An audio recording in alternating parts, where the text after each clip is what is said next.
Hello everyone and welcome to the Flying Circus. It's Flynn here and today I'm gonna just ramble a little bit about FIFA 20 and how big of a mess it is. Now, the fact that this game is a big mess until this point, it's pretty clear because the game has been out for some time and pretty much everyone has been trashing all the things that are coming up together with FIFA 20. What I'm gonna tell you is not exactly new, but I wanted to talk about this because what happened with this year's edition of FIFA actually affected me more than I wanted, and of course, just like everybody else, I am pissed about it. Now, just as I said, by this point, it's pretty clear that FIFA 20 is not good at all, and the main problem of the game is the career mode.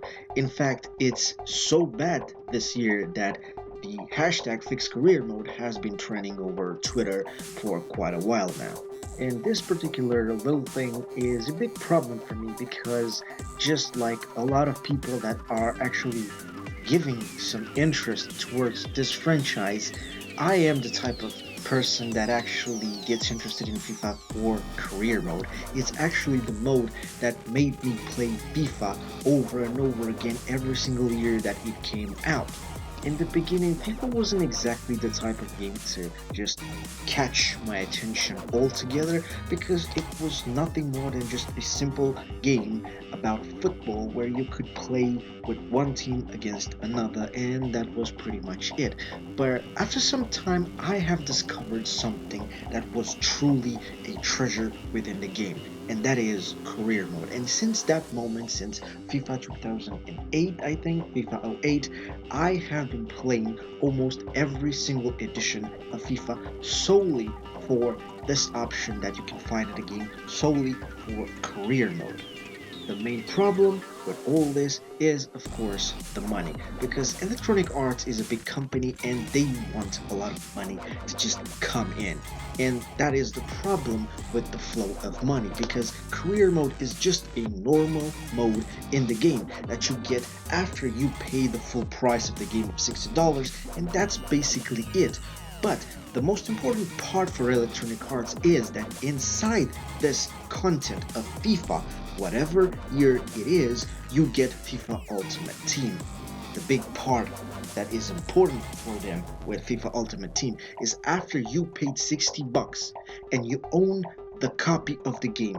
You can play career mode, you can play 1v1, you can do whatever the hell you want with the game, but also the game includes FIFA Ultimate Team. The only part of the game that actually brings money after the launch because it forces people to just get engaged inside those mechanics and then they get real cash, they put it into the game, and then all that cash flows back to Electronic Arts. So, in the end, it's not a big secret that every single aspect of FIFA is related to money.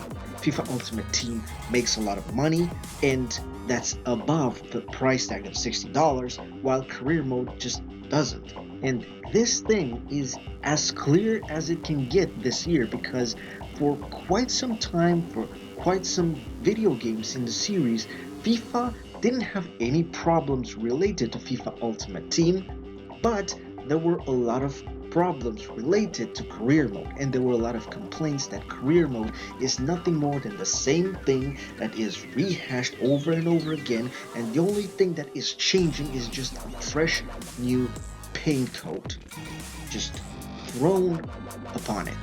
And that's just it.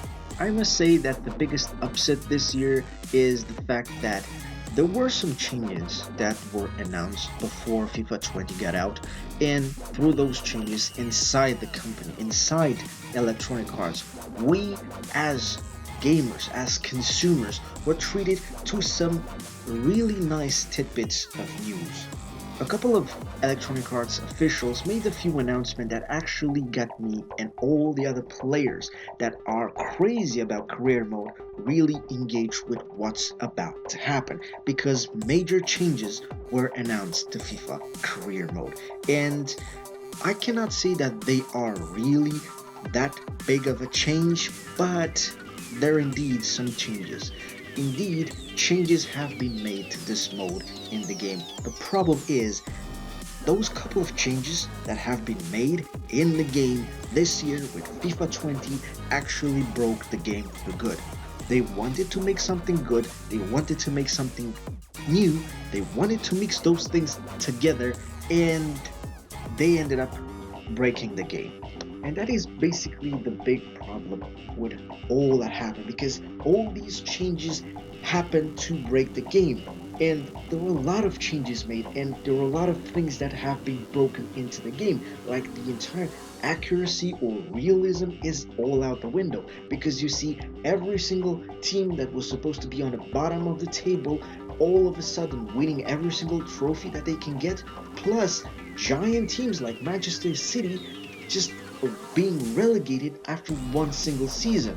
And that is absolutely crazy, because they end up just buying or creating some new players that don't have any skill at all, and they just use those players instead of using their star players that actually are worth millions and tens of millions of dollars, of euros, of pounds, or whatever. Those big stars are nowhere to be seen. It's just that bad, and that is the problem, because you cannot make any big change within one season of FIFA career mode. And that is the problem, because nobody just gets rid of their entire team and it replaces everything and everyone with some newbies, and then that's the problem. It just happened because that's the way that career mode works today.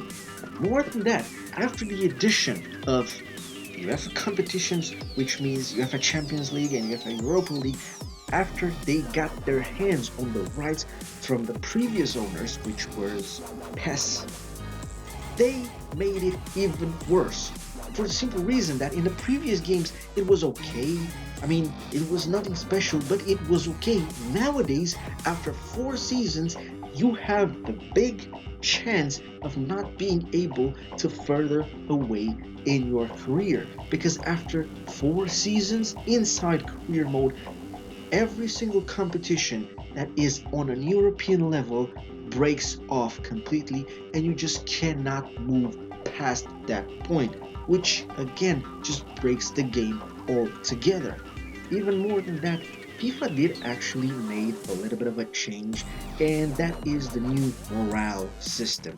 Now, this is a brand new thing, and it's kind of an okay thing, but it's not something that impresses me a lot. And there's a big problem with it. I get the fact that they wanted to make something new, but it's not something that I enjoy.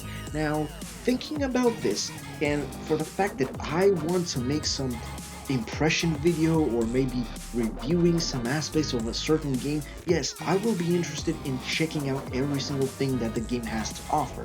Plus, if we really think about it, just take those things that I just said out of the context for just a second. It's just the fact that is pure curiosity, pure human curiosity to just find out what the hell this game actually has. What exactly is new and interesting about this game. So you're gonna just take a deep dive and find out what exactly is this brand new mechanic and how does it work. And once you find out, you don't really get that much impressed. And it's, again, okay for the beginning to just see how it works. But the problem is, once that gets into place, you're completely screwed. For the very simple reason that you're gonna find yourself in the situation where a lot of players will be unsatisfied. Their morale will go down. And all that you have to do is just tickle their big egos. And that isn't enough, actually, because you can actually lose your job or even lose an important player, because if one player is not satisfied, there's basically nothing you can do. You can try all the things you want, but there's nothing you can do. And once they're not happy enough, the board will automatically set them to be sold. While you, being the actual manager of the team, you don't have any say in this. You don't have anything at your disposal that can be used in order to change this thing. Plus, if there's an important player in the mix, you cannot do anything. You can try to do something, but nothing will have a clear solution that will save your ass, for a simple reason that if you lose that player because you cannot do anything, because your hands are tied behind your back, you might lose every single thing because you will get fired. And this is another thing that is actually breaking the game, because there's a lot of things happening inside career mode where the board of directors are not happy because you've done this or that or this or that. And I don't need to give you any example, because if I give you one, two, maybe five, maybe even 10 examples, they're gonna be another one waiting around the corner, and you will be just out of a job inside career mode for a number of reasons. And if you have the impression that you've been through all of them and there's no way, no way in hell that you can be fired again, guess what? There's a brand new opportunity to be fired right around the corner, which again breaks it all together, and it makes the game basically unplayable. But now, just getting back a little bit to the morale system, it could be good in some situation. Maybe there are going to be a few people that are going to enjoy that, fine. But the big problem with it is that you have to just tickle every single person all together. You have to make a lot of changes in your starting lineup, just because you will be in danger of losing one player and then getting fired. So there's a constant craze that you have to go about.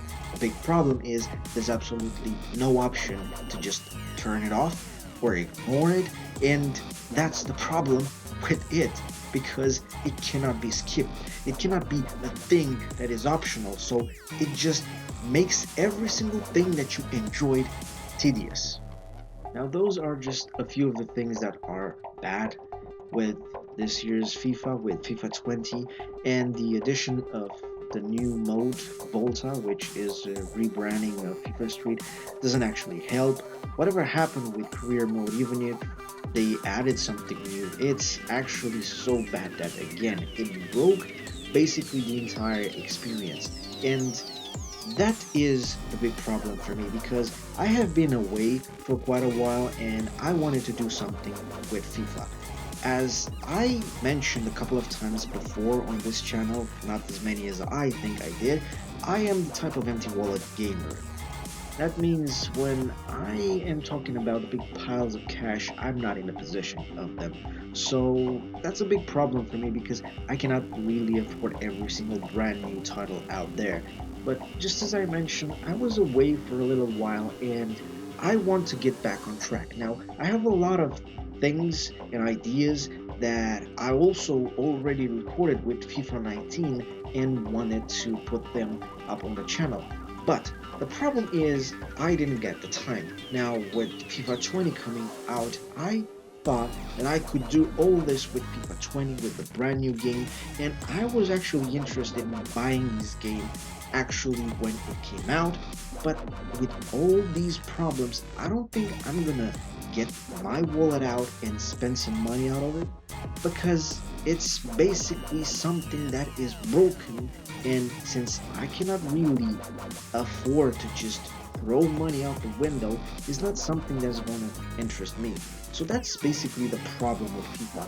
Even if there's someone like me out there that doesn't actually have the possibility to just get every single game that comes out, but then they just think, oh, FIFA 20 is coming out, I'm gonna get it, but it's a broken mess, just skip it all together. It just damages every single thing that this franchise, which is a little bit doomed, try to hold together. And as for the future of the ideas that I just mentioned, what's going to happen is that I'm going to still be using FIFA 19 to do whatever things I wanted to do until now. To be honest, I don't know when they will fix career mode in FIFA 20, or as a matter of fact, if they are going to fix career mode in FIFA 20. I don't have any hope for that, and I don't know what's going to happen with FIFA 20 this year. I don't know if I'm ever going to spend any money to just get the game, but yeah. That's the way Electronic Arts decides to go about the business, and they broke a big important part of the game. For them, it's just like nothing, for the simple reason that unlike FIFA Ultimate Team just doesn't bring any additional money, so why should they care? Well, there's a lot of gamers out there, there's a lot of consumers out there that actually want to buy this game for career mode. So it would be nice if every single thing inside career mode would actually be working. And with that being said, as always, it's Flynn here, over and out.